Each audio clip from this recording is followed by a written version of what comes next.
Bismillahirrahmanirrahim. Qala muallif rahimallahu ta'ala wa nafa'ani bi ulumi fid dharaini amin amin ya rabbal alamin. Membahas tentang masalah bagaimana hukumnya menjual daging kurban. Ya, di dalam kitab Fathul Gharib diterangkan wala yabi'u ayahrumu 'alal mudahi bai'u syai'in minal udhiyati. Wala yabi'u, tidak boleh menjual. Siapa yang tidak boleh menjual? Ayahrumu 'alal mudahi bai'u syai'in. Hukumnya haram menjual atas bagi orang yang melakukan kurban dari hewan kurbannya. Jadi orang yang berkurban tidak boleh menjual sesuatu dari hewan kurbannya min lahmiha, yaitu dagingnya, au sya'riha atau bulunya, au jildiha atau kulitnya. Jadi hukumnya itu tidak boleh menjual. Bagi orang yang mengerjakan kurban tidak boleh menjual sesuatu yaitu dari hewan kurbannya menyangkut baik itu kulitnya, dagingnya atau bulunya, tidak boleh dijual.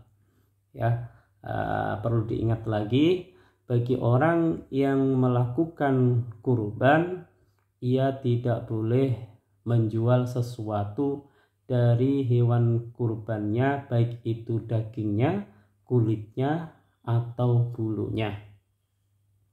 Wa yahrumu aidan ja'aluhu ujratan lil jazari walau kanat al udhiyatu tatawuan.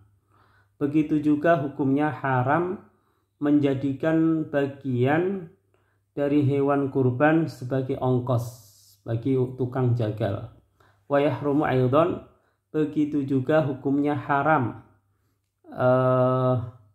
menjadikan bagian hewan kurban untuk ongkos bagi orang yang menyembelih atau tukang jagal hewan kurban tersebut. Ya, dia mengambil bagian, entah itu kulitnya atau bulunya atau dagingnya, kemudian diambil dagingnya, dia mengatakan ini ongkos penyembelihan kurban tadi, hukumnya tidak boleh, haram. Atau ia mengatakan ini kulit sebagai ongkos untuk menyembelih kurban tadi. Ya, ini tidak boleh juga. Walau kanat al-udhiyatu tatawuan, meskipun hewan kurban tersebut berupa hewan kurban sunnah. Ya, saya ulang, hukumnya haram mengambil sesuatu dari hewan kurban tersebut dijadikan sebagai upah atau ongkos kepada orang yang menyembelih atau tukang jagal. Meskipun hewan kurban tersebut yaitu hewan kurban yang berupa kurban sunnah.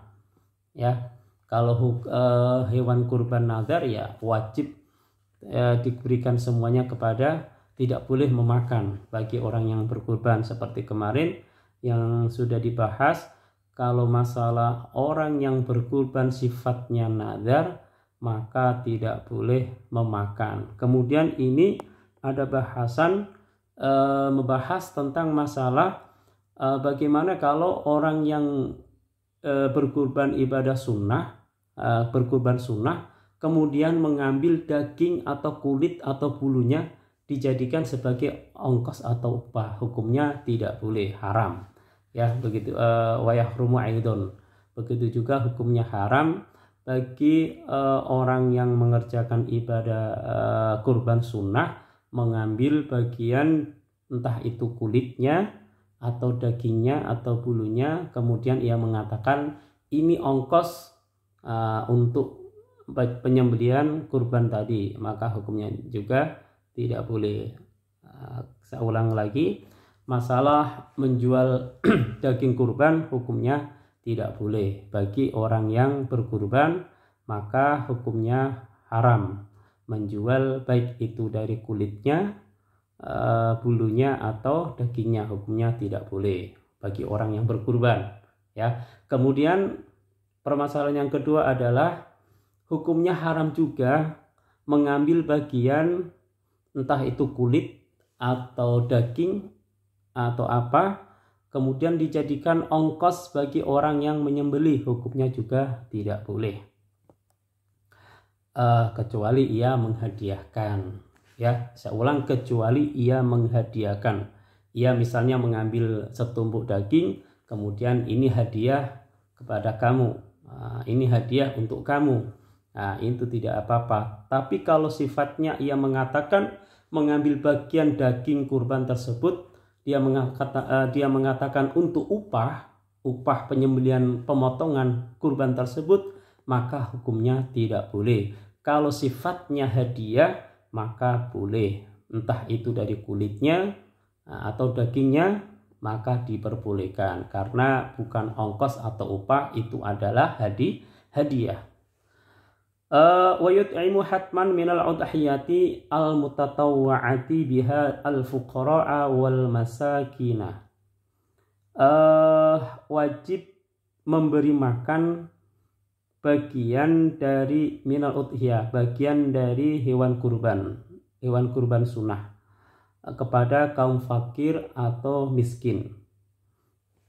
Nah, di sini orang yang berkurban sunnah, ya, orang yang mengerjakan atau melaksanakan hewan kurban sunnah, pemotongan hewan kurban sunnah, orang ini memasak, ya.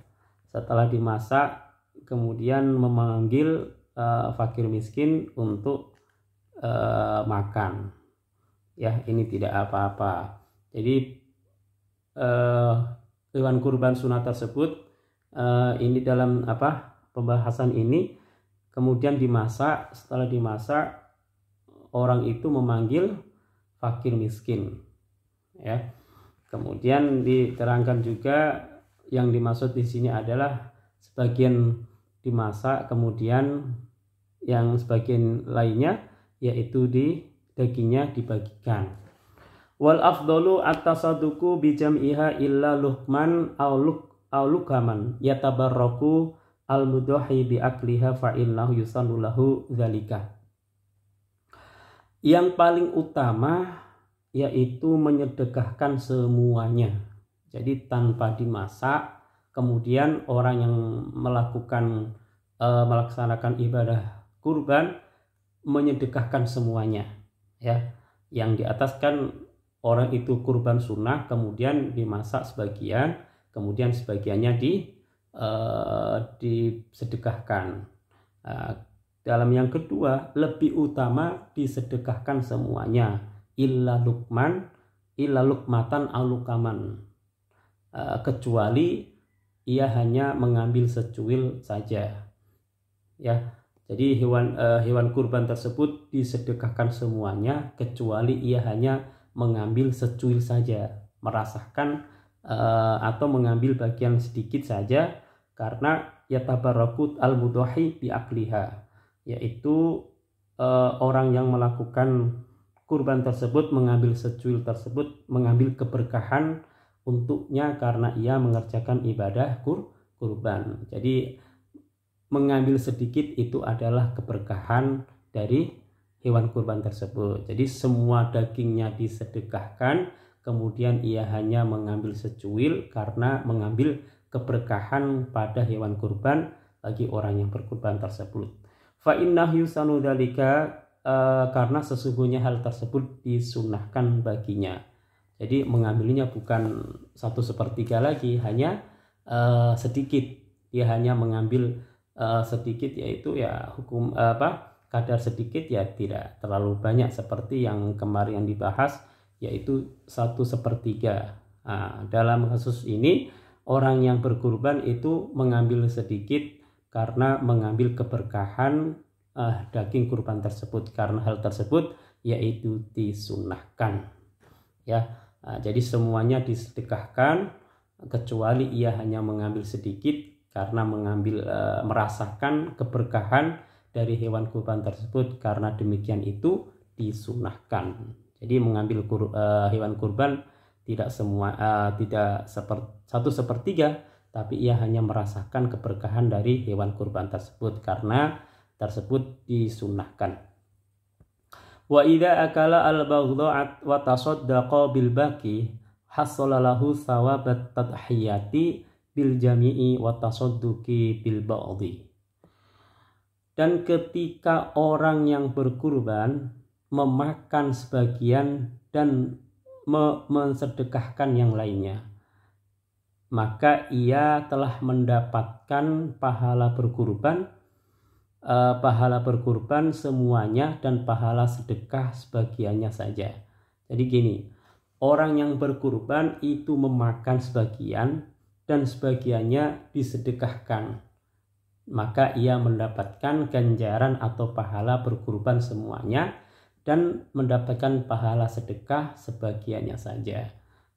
Jadi orang yang berkurban ini juga makan kemudian juga disedekahkan, maka ia mendapatkan ganjaran dua, ganjaran pahala berkurban dan mendapatkan pahala yaitu bersedekah.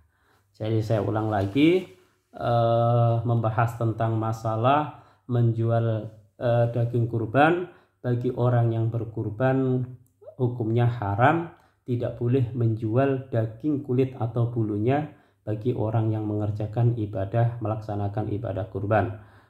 Begitu pula hukumnya haram, juga hukumnya haram mengambil daging atau bulu atau apa saja untuk dijadikan upah bagi orang yang menyembelih atau tukang jagal. Hukumnya haram mengambil bagian atau sebagian dari hewan kurban tersebut dijadikan sebagai ongkos atau upah kepada orang yang memotong hewan kurban tersebut, kecuali ia mengambilnya mengatakan ini adalah hadiah, bukan upah atau ongkos, yaitu hadiah.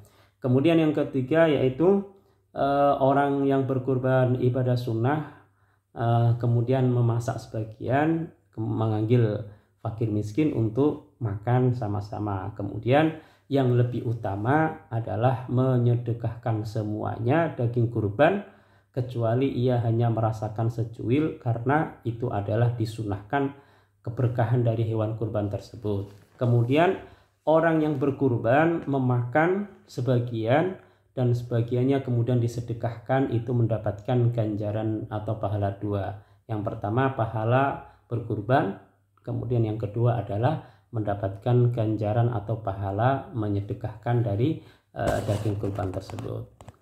Mudah-mudahan manfaat untuk kita semuanya.